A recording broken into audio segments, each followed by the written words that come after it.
Hello, welcome to Sound and Fury Book Reviews. As usual, I am Tina. Today I am doing a book review of Pulse by B.A. Bellick. This is part one of a series. It is from 2021. It's post-apocalyptic. This one's more kind of dystopian, and it's a self-published book.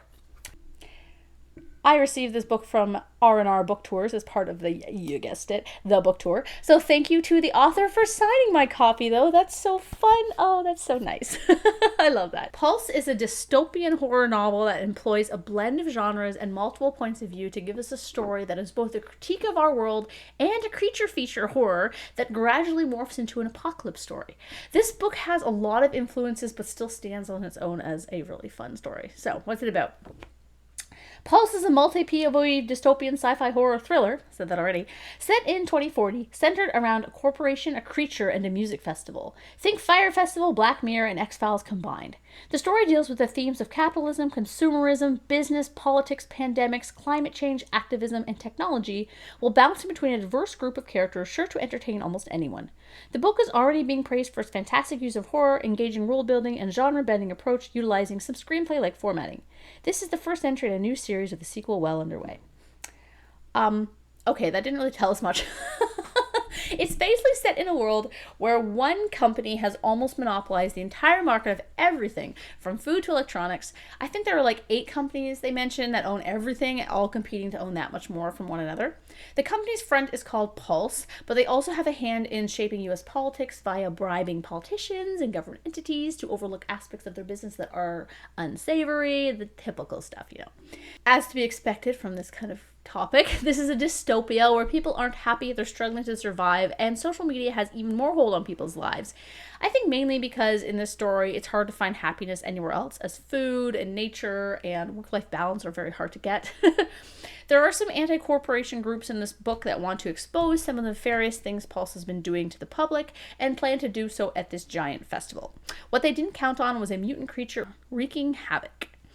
So the novel is both a lot of fun and a critique of corporation culture and corrupt governments. It's about greed and selfishness and people working to combat these things. Those aspects I really loved and appreciated of the story. I was totally on board with the message here. In terms of characters, though, they felt a little flat for me because there are just so many of them. In terms of the types of stories I lean towards, character-driven is more my preference. So this one didn't dig into the characters as much as I prefer, but again, that's just a preference. This is not like a problem with the book. It's just kind of like how I like to read. So if you love a multi-POV story where the plot is explained like a mosaic, you know, where small parts build a big picture, you'll really like this one. And that's not to say I didn't care about the characters or wasn't invested in their fate. They all had motivations that made sense, and I was, pretty sad when a few of them didn't make it. The horror aspects of the novel are reminiscent of 80s creature feature movies. I just watched one last weekend called The Deadly Spawn. And that movie would have been horrifying if the animatronics weren't so silly. But this book is definitely not campy like that. The aspects of horror in this book are gory and gross, with no one being safe from the creature. It reminded me of Slither without the dark horror, and even a bit of The Thing. The horror parts were just awesome, honestly, and when those aspects ramped up near the end, I just flew through the book. I couldn't stop.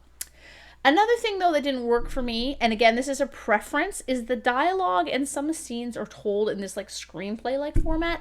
I wasn't super keen on this, personally, as I found it drew me away from the story. Rather than being immersed in it, I felt like I was watching something.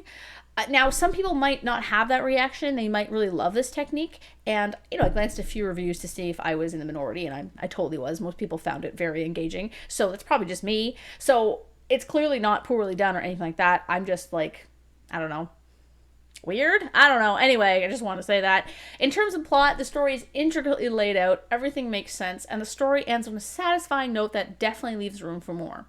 Although heavily dystopian, this novel isn't apocalyptic, but I'm guessing the sequel might be. So if you like apocalypse stories, this is a great, build to the apocalypse.